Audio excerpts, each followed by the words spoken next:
नमस्कार मंडळी. मुख्यमंत्री वयश्री योजनेअंतर्गत आता अर्ज सुरू झाले आहेत.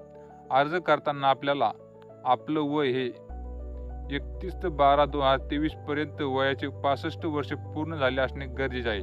तर तुम्ही या योजनेअंतर्गत अर्ज करू शकता आणि तुम्ही पात्र होणार आहात. तर या योजनेअंतर्गत अर्ज केल्यानंतर आपल्याला चष्मा, श्रवण यंत्र, tripod, steel wheelchair, folding walker, commode खुर्ची, निप्रेस, लेबर बेल्ट, सायकल कॉलर इत्यादी वस्तूंपैकी आपल्याला या योजनेअंतर्गतून 3,000 रुपयेपर्यंत लाभ मिळणार आहे.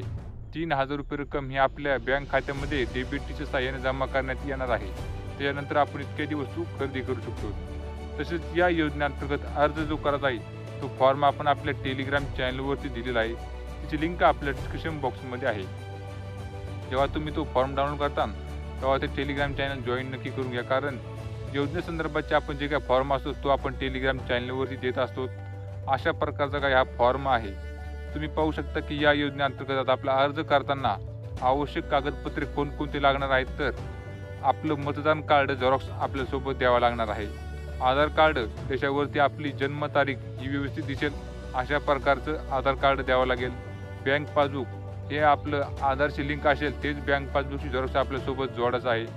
शाळा सोडल्याचा दाखला किंवा प्रवेश निगम देखील सोबत झेरॉक्स म्हणून जोडायचे आहे.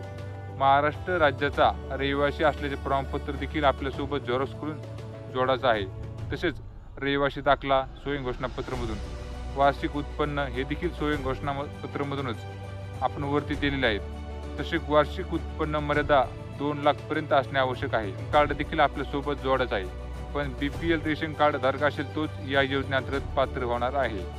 तसेच इलेक्ट्रॉनिक बिल आणि फोटो अशा प्रकारचे वस्तू आपल्यासोबत जोडायचे आहेत. तसेच या सर्व फोटोवरती या सर्व झेरॉक्सवरती आपल्या स्वतःची सही करायची आहे आणि हा अर्ज आपल्याला जवळच्या समाज कल्याण विभागामध्ये जमा करायचा आहे.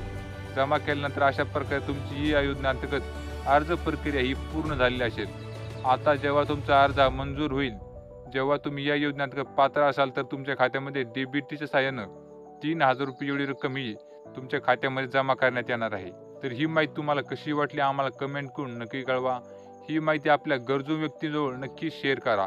तसेच या योजनेसंदर्भाचे आणि सरकारी योजनेसंदर्भाचे नवनवीन अपडेट माहिती पाहण्यासाठी आपलं YouTube चॅनल हे नक्की सबस्क्राईब करून ठेवायचं आहे.